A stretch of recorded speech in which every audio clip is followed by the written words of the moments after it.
हमारी त्वचा कमाल की होती है। यह हमारी रक्षा करती है, हमें चीज़ों को महसूस करने में मदद करती है और यहाँ तक कि हमारे शरीर के तापमान को नियंत्रित करने में भी मदद करती है। लेकिन कभी-कभी हमारी त्वचा में समस्याएं हो सकती हैं। दो आम समस्याएं हैं, पसोरियासिस और एक्जिमा। ये देखने में एक जैसे लग सकते हैं, लेकिन ये अलग-अलग हैं। आइए जानें कि इन्हें कैसे पहचानें। सोरियासिस और एक्जिमा छूत की बीमारियां नहीं हैं। आप इन्हें किसी और से नहीं पकड़ सकते। ये शरीर के अंदर चल रही चीजों की वजह से होते हैं। दोनों ही स्थितियां असुविधाजनक हो सकती हैं, लेकिन उन्हें समझना बेहतर महसूस करने की दिशा में पहला कदम है। सोरियासिस तब होता है जब त्वचा की कोशिकाएं बहुत तेजी से बढ़ने लगती हैं।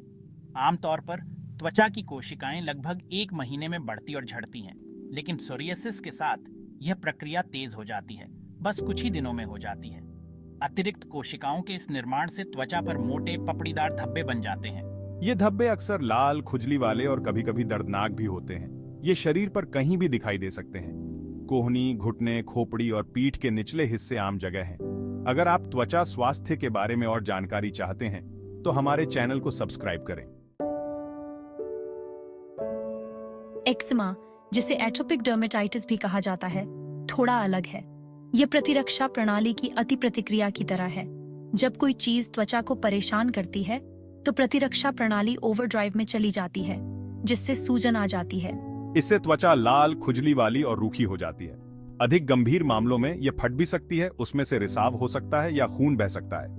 एक्जिमा शिशुओं और छोटे बच्चों में सबसे आम है, लेकिन वयस्कों को भी यह हो सकता है। चौथा भाग, ट्रिगर्स। आपकी त्वचा को क्या ट्रिगर करता है? सोरियासिस और एक्जिमा अप्रत्याशित हो सकते हैं। कभी-कभी ये भड़क उठते हैं और कभी-कभी ये शांत हो जाते हैं। कुछ चीजें इन फ्लेयर-अप्स को ट्रिगर कर सकती हैं, जिससे लक्षण बदतर हो जाते हैं। अहम ट्रिगर्स में शामिल हैं तनाव, ठंडा, शुष्क मौसम, संक्रमण, कुछ खाद्य पदार्थ, साबुन या डिटर्जेंट जैसे इरिटेंट्स। पांचवा भाग, स्किन केयर सेवियर्स। अपनी त्वचा को आराम देना।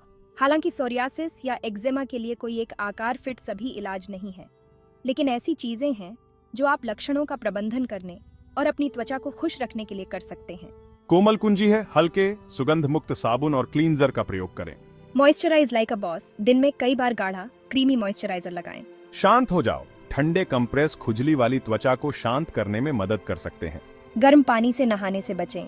गुनगुने पानी से नहाएं और अपनी त्वचा को थपथपाकर सुखाएं। छठा भाग, उपचार रणनीति। घरेलू उपचार से लेकर चिकित्सा चमत्कार तक। यदि घरेलू उपचार पर्याप्त नहीं है, तो आपका डॉक्टर अन्य उपचारों की सिफारिश कर सकता है। टॉपिकल उपचार, क्रीम और मलहम सूजन और खुजली को कम करने में मदद कर सकते हैं। लाइट थेरेपी त्वचा को पराबैंगनी प्रकाश के संपर्क में लाने से त्वचा कोशिका वृद्धि धीमी हो सकती है।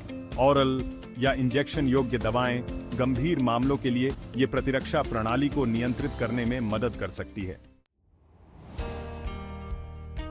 सातवां भाग, सोरियासिस बनाम एक्जिमा। हर उम्र की कहानी। जबकि दोनों ही स्थितियां किसी को भी प्रभावित कर सकती हैं, लेकिन उनमें कुछ अंतर हैं जो उन्हें सबसे अधिक बार प्राप्त करते हैं। एक्जिमा शिशुओं और छोटे बच्चों में सबसे आम है। कई बच्चे इससे आगे निकल जाते हैं, लेकिन कुछ को वयस्क होने पर भी यह होता रहता है।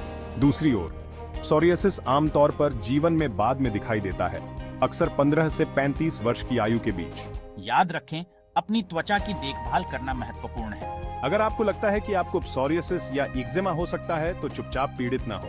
अपने डॉक्टर या त्वचा विशेषज्ञ से बात करें। वे यह पता लगाने में आपकी मदद कर सकते हैं कि क्या हो रहा है और आपके लिए सबसे अच्छा उपचार योजना खोजें।